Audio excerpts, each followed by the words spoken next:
Angka perceraian di Indonesia meningkat, angka pernikahan melambat atau menurun. Kita akan bahas.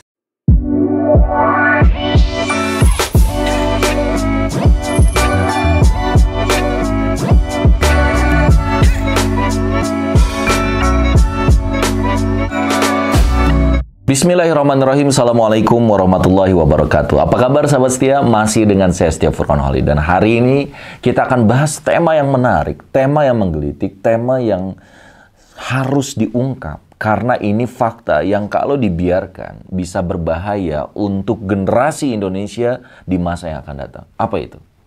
Angka perceraian di Indonesia meningkat, angka pernikahan melambat atau menurun. Kita akan bahas. Sahabat sekalian, ini fakta saya baca di tv1news.com ya. Angka pernikahan turun, angka perceraian naik drastis. Di BPS tahun 2024, fenomena tak biasa terjadi katanya ya. Dalam kurun waktu 3 tahun terakhir, secara nasional angka perkawinan mengalami penurunan drastis hingga 2 juta pasangan. Di Jakarta angka perkawinan menyusut di angka nyaris 4.000 dari 47.000 menjadi 43.000 pasangan. Tapi angka perceraian justru 3 tahun terakhir ini meningkat. Sampai di tahun 2021 saja itu ada hampir 500.000, ada 447.000 kasus perceraian. Ini fenomena dan ini fakta sahabat sekalian. Lalu dengan fenomena, dengan fakta yang ada, apa sih sebenarnya masalahnya? Oke, kita mulai dulu dari pernikahan yang melambat. Ya, sahabat sekalian, kalau kita perhatikan setelah pandemi, banyak orang-orang yang di PHK. Betul?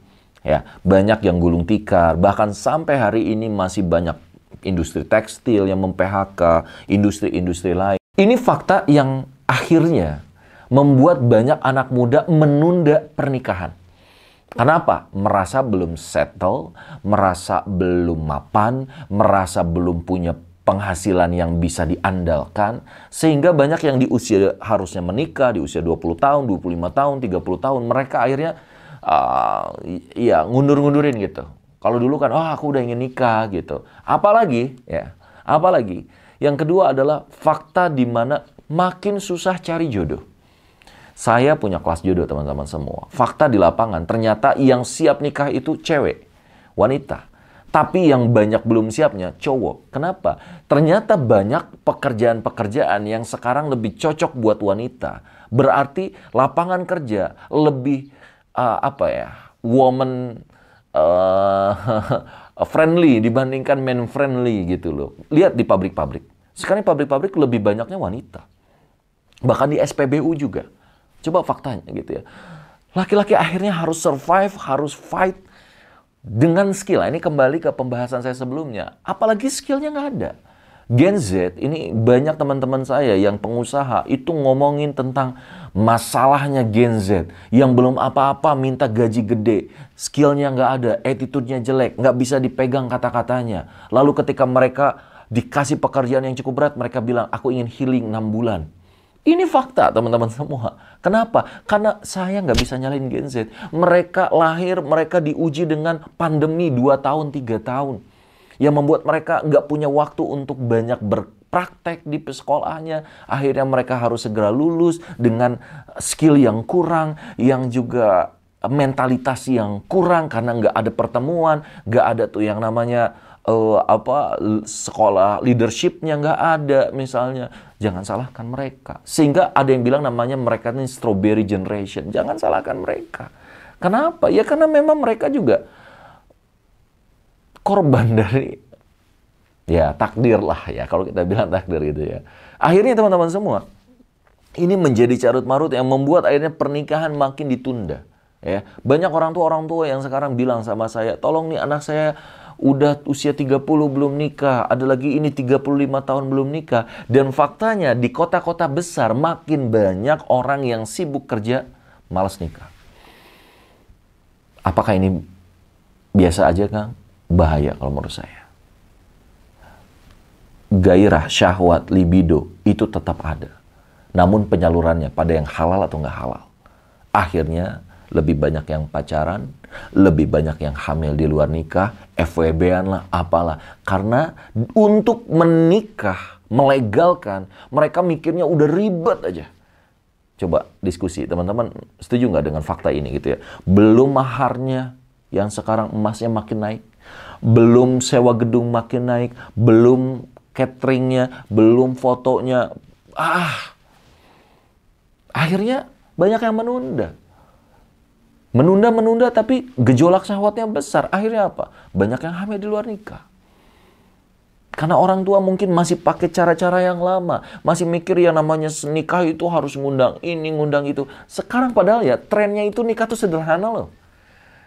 Cuma di KUA, syukuran sederhana, selesai. Bukan berarti kita nggak setuju dengan nikah yang mewah-mewah ya. Tapi kalau memang ekonomi sedang melambat, udah deh daripada uangnya habis untuk satu hari, kenapa enggak sih? Buat beli rumah kek, buat umroh kek, buat pendidikan selanjutnya kek, betul nggak? Masih banyak prioritas-prioritas yang lain. Nah, ini yang harus dipahami bersama tentang masalah orang yang makin males nikah. Melambat pernikahan. Dan ini kalau dibiarkan bahaya. Indonesia bisa jadi kayak negara Cina, Amerika, Jepang yang sudah makin kesusahan dengan generasi. Ya, saya ke Eropa, saya ke Jepang, saya lihat di sana sudah mulai sedikit anak. Ya, di Jepang saya ke Osaka, ke Kyoto, ya, di Tokyo apalagi lebih parah lagi, makin susah. Kebanyakannya anak-anak muda, tapi sedikit bayi, sedikit balita. Kenapa parahnya? Dalam 20-50 tahun yang akan datang banyak yang memprediksi setengah dari generasi mereka hilang. Sekarang aja kalau nggak salah nanti coba dicek, ada sekitar 20 jutaan, tolong dicek betul atau nggak, 20 jutaan rumah yang kosong di Jepang. Apakah itu bisa terjadi di Indonesia? Sangat bisa.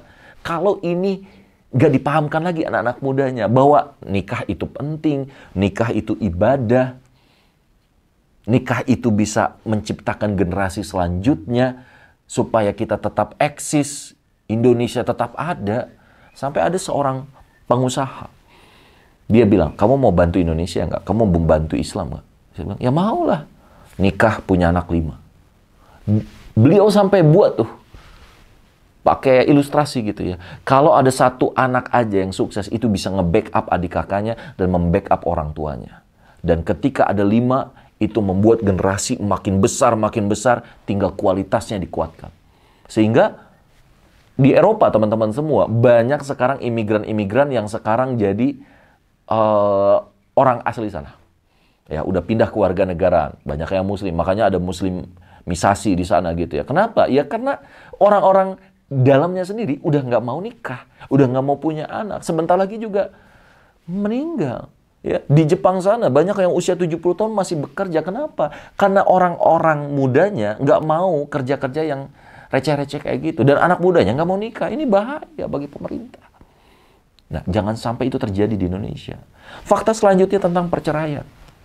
Perceraian di Indonesia makin meningkat. Ya, bahkan di disertasi saya tentang kelas jodoh. Ya, itu faktanya saya ungkap gitu. Di 2021, angka perceraian sampai 500 juta orang. Bayangin, ketika makin meningkat, perceraian makin ada, makin besar, makin menganga.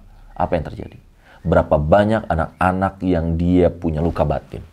Berapa banyak anak-anak yang mental health-nya bermasalah. Anak-anak yang strawberry generation. Kenapa? Karena mereka punya orang tua yang broken home. Kehancuran rumah tangga bukan cuman 2 insan yang bermasalah, tapi anak-anaknya menjadi korban. Yang anak itu kalau nikah lagi dan dia tidak bisa menyelesaikan trauma masa lalunya, dia akan punya anak. Ini kayak zombie. Ini menjadi mata rantai setan, ya. Dendam sama orang tua, dia jadi orang tua yang pemarah lagi, temperamen lagi, akhirnya anaknya jadi korban lagi, terus anaknya jadi orang tua lagi, akan seperti itu. Ya, bahkan ketika saya baca apa sebenarnya faktor dari perceraian yang membuat orang-orang itu cerai, yang pertama ekonomi. Ya, yang kedua ada masalah di komunikasi. Dan ini berarti butuh ilmu sebelum nikah. Banyak orang yang cuman, udah nikah kan cuman gitu-gitu aja ya. Suami istri berhubungan, suami istri udah selesai. Kita jadi sebuah ikatan rumah tangga. Bukan cuman itu. Harus belajar bagaimana hak tanggung jawab suami, hak tanggung jawab istri, bagaimana membangun komunikasi dalam rumah tangga, bagaimana membangun visi rumah tangga. Di kelasnya udah dibahas itu semua. Yang itu nggak ada kelasnya. SD, SMP, SMA, kuliah. Kita nggak diajarin itu. Padahal rumah tangga itu jangan salah milih jodoh. Karena setengah usia kita kan habis menua dengan orang itu. Makanya saya buat kelas jodoh, makanya saya buat self terapi jodoh, supaya nggak lagi banyak orang yang bermasalah di pernikahan. Makin banyak perceraian, makin hancur generasi, makin jadi zombie, dan akhirnya Indonesia emas 2045 makin pesimis. Semua kekhawatiran ini teman-teman semua, coba kita diskusikan di kolom komentar. Menurut Anda seperti apa? Dan bagaimana solusinya supaya orang-orang bisa gampang nikah, bisa cepat menikah, dan mau punya anak. Nah, fakta selanjutnya bukan cuma nikah yang susah, tapi sekarang pun sudah banyak di kota-kota besar, apalagi gitu ya, orang yang nggak mau punya anak banyak. Bahkan ada yang nggak mau punya anak. Belum lagi ditambah dengan fakta di mana banyak yang nggak subur. Sekarang yang mandul makin banyak, teman-teman. Apalagi dengan konsumsi yang udah nggak bisa lagi diperbaiki ya, dari mulai sugar gitu ya, dari mulai juga makanan-makanan yang cepat saji, yang membuat akhirnya testosteronnya juga berkurang kualitasnya, spermanya juga berkurang kualitasnya, ada juga yang sampai bermasalah di rahimnya dan yang lain. Ini menjadi fakta-fakta yang membuat semakin susah punya anak. Dan kalau ini dibiarkan begitu saja, bahaya. Kalau Indonesia mau bangkit, maka pernikahannya harus terus meningkat, anaknya harus terus ada, generasi harus terus dilanjutkan, dan perceraian harus dikurangi. Saya berdoa mudah-mudahan kita bisa melewati ini semua. Minimal kalau Anda yang belum nikah, ayo segera menikah supaya Anda bisa menyelesaikan masalah Indonesia. Dan ketika sudah menikah, bertekadlah untuk punya anak, ya minimal 3, 4 gitu ya. Karena kalau sudah anaknya cuma 2, ini dalam penelitian cuma 1, sekian, bahaya. Generasi bisa jadi punah. Coba bayangin, 2 anak, salah satunya meninggal aja, berarti generasinya cuma 1, sepi.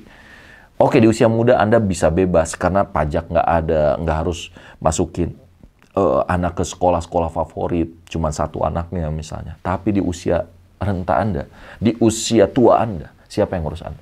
Orang tua Anda sudah meninggal, paman-paman Anda sudah meninggal, bibi Anda sudah meninggal. Anaklah tumpuan, anaklah yang menjadi penyejuk mata, yang membuat kita menjadi semangat lagi, cucu lah. Ketika kita nggak punya anak, sekarang kita mungkin bisa merasakan bebas. Tapi siapa yang akan mengurus Anda di usia 50, 60, 70 tahun ke depan? Saya Setia Furqan Khalid, terima kasih banyak. Assalamualaikum warahmatullahi wabarakatuh.